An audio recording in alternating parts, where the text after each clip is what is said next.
Fuel scarcity, a scenario that sometimes rears its ugly head in Nigeria. And these young men, beneficiaries of this problem, smile to the bank anytime this situation pops up. The center of their trade is fuel placed in bottles but mostly jerry can. One young artist who is fascinated with this imagery is Povidon Matthias. He captured it in this exhibition tagged Black Market at the Osh Gallery, Lagos. So I created an effect in the sense of the whole scarcity, the whole idea of queue. And then I looked for an iconic image, and that's the downfall buses. So I used the jerry can simplicity to just illustrate how terrible this whole queue is. So the downfall are all queued up, going, and you know how unorderly the downfall people are. But they're all queued up, going, ranging all the way to the drawings. The jerry can is his primary tool, and it's no surprise considering what he intends to achieve. The process was intended to create faces, a reaction out of my people, especially Nigerians, are going through this hardship of scarcity. So the process was creating a mask-like type of face of them and then adding pressure onto these forms. So I used a burning process to deform and distort them. So if you look closely at the works, you're going to notice process going through, how distorted the faces are. This is the feeling that we get in this hardship, in this scarcity. So that's the idea of this 16 faces, of distorted faces. That's just like a metaphor for the subject of scarcity, which is being, seen from a very psychological angle. The need for man to always hoard, even in the midst of plenty. So it's a natural human vice. It's inherent in everybody to always think about themselves first. But on a larger scale, the negatives are more than the positives.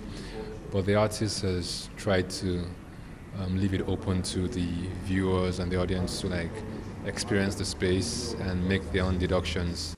He uses this thought-provoking subject to drive his message home as he strategically creates a scenario where the viewer is subconsciously drawn into an organized disharmony of props, drawings, lighting, and text, engaging with his rebuilding of the black market.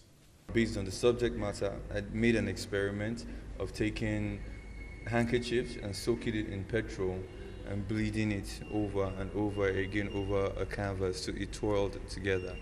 And this particular experiment worked because I've always been fascinated, always looking at the aspect of how black marketers use handkerchiefs and other processes to create effects on the jerry cans that we use or run to go and buy petrol from. So this time around, this bleeding, I converged it from pouring petrol and soaked the handkerchief, and as it's bleeding through across the canvas, as it's flowing across the canvas, it's creating its own patterns. So right now what you see is a simulation of the experiment.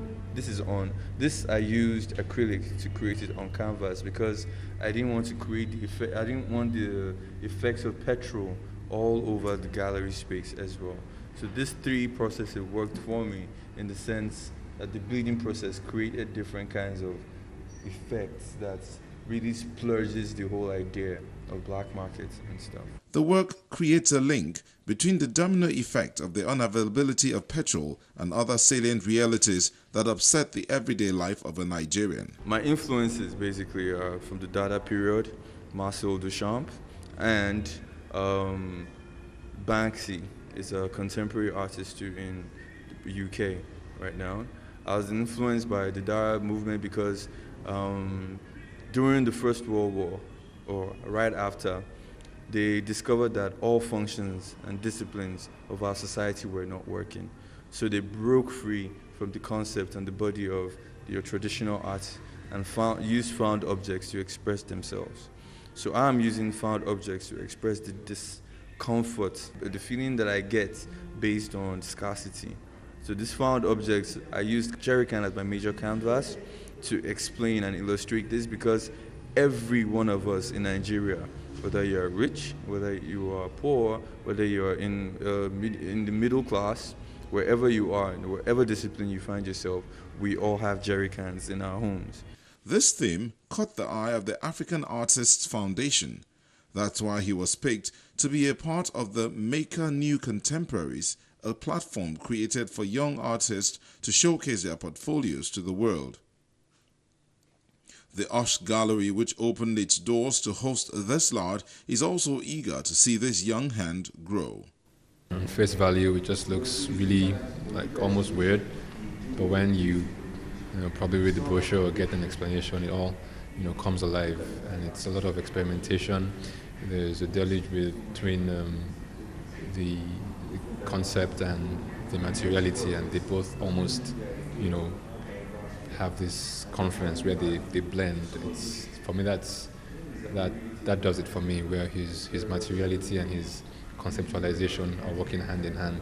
Povidon Matthias is a final year student of fine art at the Nelson Mandela University, Port Elizabeth, South Africa, where he has spent the past 4 years honing his skills on scratch paper etchings. Born on March 9, 1939 in Osun State, southwest Nigeria, Professor Dakbo Adeluba obtained his secondary school education at the prestigious Government College, Ibadan. He went on to the University College Ibadan, then an affiliate of the University of London, from September 1958 to June 1962. Adeluba, who apart from serving as culture director to the older Oyo State Arts Council, he was also the director of Nigeria's drama entry during Festac 77. He also worked with some of the finest scholars of theatre, including Wole Soyinka, J.P. Clark, Duroni, amongst others.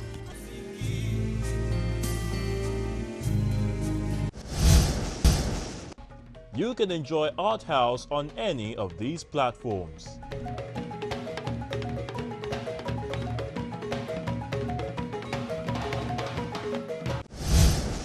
A new year and a new approach to doing things. I'm sure you also want to see some new things on the show, but we won't know about them if you don't talk to us. So why not drop a line on any of our platforms and let the conversation continue? Till then, I'm Melinda Akinlami. Have a lovely day and a happy new year.